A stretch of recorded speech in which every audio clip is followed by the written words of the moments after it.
soit un peu bateau mais réel, c'est-à-dire que penser global et agir local.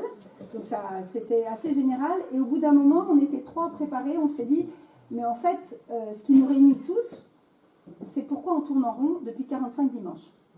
Qu'est-ce qui fait qu'on se lève le matin, le dimanche, on ne va pas à la messe, on ne fait pas la grasse matinée, on part ou à Concarneau ou à Quimperlé et on tourne en rond. Et cette symbolique de tourner en rond, elle vient en fait des Folles de Mai, hein, je pense que tout le monde le sait. Ce sont des femmes donc, qui tournent depuis 60 ans, enfin, certaines sont mortes, certaines renouvellent, et elles ont sur leur fichu les gens qui sont morts dans leur famille ou qui ont été maltraités par les bourreaux. Aujourd'hui, elles sont sur des recherches d'ADN, elles demandent, et elles ont gagné, elles ont été reconnues par Madrid, je crois, elles ont eu des distinctions pour la solidité de leur résistance et leur obstination. Et aller contre le fascisme régnant dans le monde entier. Donc, au moins tourner en rond, c'est vrai, on est visible, ça nous donne l'impression de faire un peu quelque chose, parce que qu'est-ce qu'on peut faire? Moi, je me fais la question, qu'est-ce qu'on peut faire de plus? À faire grandir notre cercle. Il y a un fond de militants qui, je ne saurais pas le chiffrer, mais qui, grosso modo, est à peu près constant avec des variantes entre Concarneau et Quimperlé. Alors il y a fidélité, mais pas extension. Que nous ayons des actions dures et fortes, entre autres aller à Digne et faire ce que nous avons fait les faucheurs à Brest, c'est-à-dire mettre de la terre dans l'essence des avions qui partent en Palestine. Enfin, il y a un tas de choses que l'on peut faire. Moi, je m'interroge sur mon ressentiment très violent vis-à-vis de qui? Alors, pas des sémites, puisque tous les sémites ne sont peut-être pas juifs, pas tous les Israéliens, parce qu'il y a des Israéliens que j'aime bien, pas des... mais des fous furieux religieux, oui, et donc alors, sans doute des sionistes. Donc, dans tous les cas, quel que soit le ressentiment qu'on aura contre ces agresseurs, ces fachos-là, on est antisémite. Et ça nous gêne beaucoup, parce que ça nous renvoie aux années 40, 45. Et la deuxième chose qui m'avait rendu très en colère, c'est comment on a utilisé le 7 octobre. Il a fallu attendre 2 ans, 3 ans pour que les médias finissent par se rendre compte que depuis 1948, il y en a eu des choses avant. Les morts palestiniens, les 200 000 à la Nakba, les 200 000 expulsés de Palestine, Sabra Chitila, enfin. Et d'un coup, on nous a mis une sorte de sex machina, là, quelque chose qui arrive et ça m'a rendu aussi très en colère. Il n'y a que dans le monde diplomatique que j'ai réussi à voir petit à petit toute chose. Et pour en venir rapidement, il y a aussi en Angleterre un mouvement, je crois, assez important de grève de la faim en Angleterre qui perdure. Et là, actuellement, les grévistes de la faim ont fait plus de grèves que pour Bobby Sands sous Thatcher. Mais c'est le ressort. C'est-à-dire que lorsqu'on se sent abandonné, on est en plein dans la question « tu dois juger par toi-même ». C'est la question de l'éthique. Tu dois prendre position, tu dois comprendre ce qui se passe et tu dois prendre position en fonction des faits et en fonction du droit.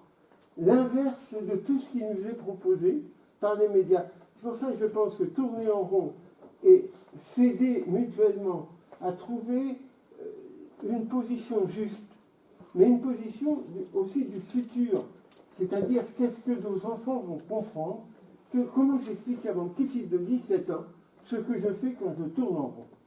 En fait, je trouve que ce qui a été dit jusque maintenant, c'est très très très intéressant et je pense qu'on est tous d'accord. Il y a 2 choses que j'ai envie de retenir très concrètes. J'ai envie de dire que j'admire ce monsieur de l'Espagne, là, qui a osé... et je me dis que peut-être ça serait sympa de lui envoyer je ne sais pas quoi, mais pour le remercier et pour l'encourager à tenir sa position. Alors, je ne sais pas à réfléchir, est-ce qu'on le fait individuellement, est-ce qu'on lance un petit truc, voilà, je ne sais pas. Et la deuxième chose... ce que tu disais par rapport à avoir